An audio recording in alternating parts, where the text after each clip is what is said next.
8 जनवरी 1942 को एक चमकदार रोशनी ने दुनिया में प्रवेश किया। स्टीवन विलियम हॉकिंग का जन्म ऑक्सफोर्ड, इंग्लैंड में हुआ था। यह दूसरा विश्व युद्ध अपने चरम पर था। बचपन से ही स्टीवन अपने आसपास की दुनिया के बारे में जानने के लिए उत्सुक रहते। उन्हें सीखना बहुत पसंद था। मैथ और साइंस ने उन्हें हमेशा फैसिनेटेड किया। किसी को नहीं पता था कि यह लड़का बड़ा होकर 20वीं सदी के सबसे बुद्धिमान लोगों में से एक बनेगा। स्टीवन का नॉलेज के लिए पैशन उन्हें ऑक्सफोर्ड यूनिवर्सिटी ले गया। यह उनके पिता का भी अल्मा मैटर था। उन्होंने फिजिक्स की पढ़ाई की, एक ऐसा फील्ड जो ब्रह्मांड के बेसिक रूल्स को समझना चाहता है। स्टीवन अपनी पढ़ाई में बहुत अच्छे थे। उनका दिमाग बहुत तेज था। उनमें हंसी मजाक करने की अच्छी सेंस ऑफ ह्यूमर भी थी। ऑक्सफोर्ड के बाद उन्होंने कैम्ब्रिज यूनिवर्सिटी में अपनी पढ़ाई जारी रखी। उनकी नजरें कॉस्मोस पर टिकी थीं। वो ब्रह्मांड के रहस्यों को सुलझाना चाहते थे। 21 साल की उम्र में स्टीवन की जिंदगी ने एक ड्रामेटिक मोड़ लिया। उन्हें एमियोट्रोफिक लैटरल स्क्लेरोसिस, जिसे लू गेहरिग्स डिजीज भी कहा जाता है, होने का पता चला। यह एक ऐसी न्यूरोलॉजिकल बीमारी है जो मसल कंट्रोल को प्रभावित करती है। डॉक्टर्स ने उन्हें एक भयानक प्रोग्नोसिस दिया। उनके पास जीने के लिए बस कुछ ही साल थे। स्टीवन पूरी तरह से टूट गए थे। वो एक गहरे डिप्रेशन में चले गए। हालांकि उन्होंने साइंस के प्रति अपने प्यार और अपने पास बचे हुए समय का बेस्ट यूज करने की चाहत में ताकत पाई। जैसे जैसे एएलएस बढ़ता गया, स्टीवन चलने और बोलने की क्षमता खोते गए। वो व्हीलचेयर तक सीमित हो गए, लेकिन उनका दिमाग उतना ही तेज रहा। वो अपना काम जारी रखने के लिए डिटरमिन्ड थे। उन्होंने व्हीलचेयर पर माउंटेड कंप्यूटर सिस्टम का यूज करना शुरू कर दिया। इसने उन्हें कम्युनिकेट करने की अनुमति दी। इस सिस्टम से वो लिख और बोल सकते थे। यह उनकी अदम्य भावना का प्रमाण था। स्टीवन हॉकिंग ने अपनी कंडीशन को खुद को डिफाइन नहीं करने दिया। भाग 5, ब्लैक होल के रहस्यों का खुलासा, हॉकिंग रेडिएशन। स्टीवन के साइंस में सबसे ज्यादा ग्राउंड ब्रेकिंग कॉन्ट्रीब्यूशंस में से एक उनका ब्लैक होल्स पर काम था। ये स्पेस टाइम के ऐसे रीजन्स होते हैं जहां ग्रेविटी इतनी स्ट्रांग होती है कि कुछ भी नहीं, यहां तक कि लाइट भी एस्केप नहीं कर सकती। स्टीवन ने दिखाया कि ब्लैक होल्स पूरी तरह से ब्लैक नहीं होते हैं। इसके बजाय वे एक फेंट रेडिएशन इमिट करते हैं। इस रेडिएशन को अब हॉकिंग रेडिएशन के रूप में जाना जाता है। इस डिस्कवरी ने ब्लैक होल्स की हमारी समझ में रेवोल्यूशनाइज ला दी। इसने स्टीवन हॉकिंग को उनके समय के सबसे ब्रिलियंट माइंड्स में से एक के रूप में स्थापित किया। भाग 6, समय का एक संक्षिप्त इतिहास, ब्रह्मांड को आम जनता तक पहुंचाना।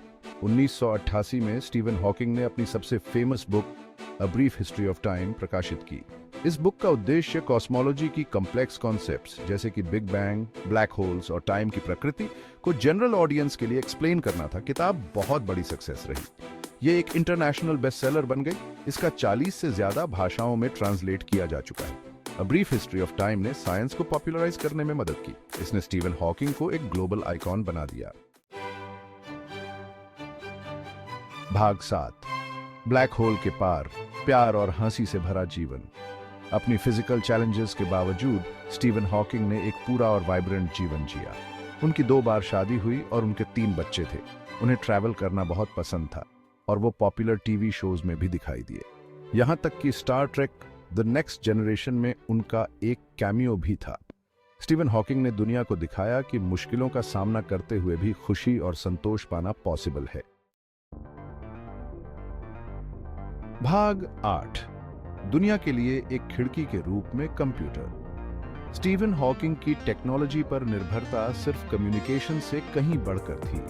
उन्होंने अपने जीवन को बेहतर बनाने के लिए कंप्यूटर्स की शक्ति को अपनाया। उन्होंने ऐसे सॉफ्टवेयर का यूज किया जिससे वो बुक्स और साइंटिफिक पेपर्स लिख सके। वो इंटरनेट भी सर्फ कर सकते थे। स्टीवन ने टेक्नोलॉजी को एम्पावरमेंट के टूल के रूप में देखा, बैरियर्स को तोड़ने और दुनिया से जुड़ने के तरीके के रूप में। वो असिस्टिव टेक्नोलॉजी के यूज के शुरुआती एडवोकेट थे। उन्होंने डिसेबिलिटीज वाले अनगिनत लोगों को इंस्पायर किया। भाग 9, स्टारडस्ट में जाली विरासत, हॉकिंग का स्थायी प्रभाव। 14 मार्च 2018 को दुनिया ने स्टीवन हॉकिंग के निधन पर शोक व्यक्त किया। 70 साल की उम्र में उनका निधन हो गया। उन्होंने अपने पीछे एक अविश्वसनीय विरासत छोड़ी। उन्होंने साइंस में ग्राउंड ब्रेकिंग योगदान दिया। उन्होंने अपने साहस और दृढ़ संकल्प से लाखों लोगों को इंस्पायर किया। उन्होंने साइंस और पब्लिक के बीच की बाधाओं को तोड़ा। उन्होंने हमें दिखाया कि कुछ भी पॉसिबल है। भाग 10, क्षितिज के पार आशा, दुनिया के लिए हॉकिंग का संदेश। स्टीवन हॉकिंग का जीवन ह्यूमन स्पिरिट की शक्ति का प्रमाण था। अकल्पनीय चुनौतियों का सामना करने के बावजूद उन्होंने कभी भी अपने सपनों को नहीं छोड़ा। उन्होंने अपने दिमाग से ब्रह्मांड को एक्सप्लोर करना जारी रखा। उन्होंने अपनी डिस्कवरीज को दुनिया के साथ शेयर किया। उन्होंने हमें कभी भी सवाल पूछना बंद न करने की सीख दी। उन्होंने हमें दिखाया कि सबसे डार्क टाइम्स में भी हमेशा आशा होती है।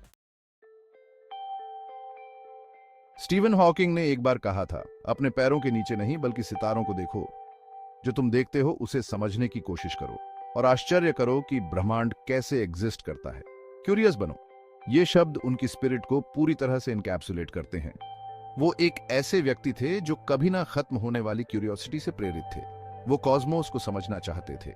वो उस समझ को दुनिया के साथ शेयर करना चाहते थे। आइए हम अपनी क्यूरियोसिटी को अपनाकर उनकी विरासत का सम्मान करें। आइए हम एक्सप्लोर करना कभी बंद न करें। आइए हम सीखना कभी बंद न करें। आइए हम सितारों तक पहुंचने की कोशिश करना कभी बंद न करें।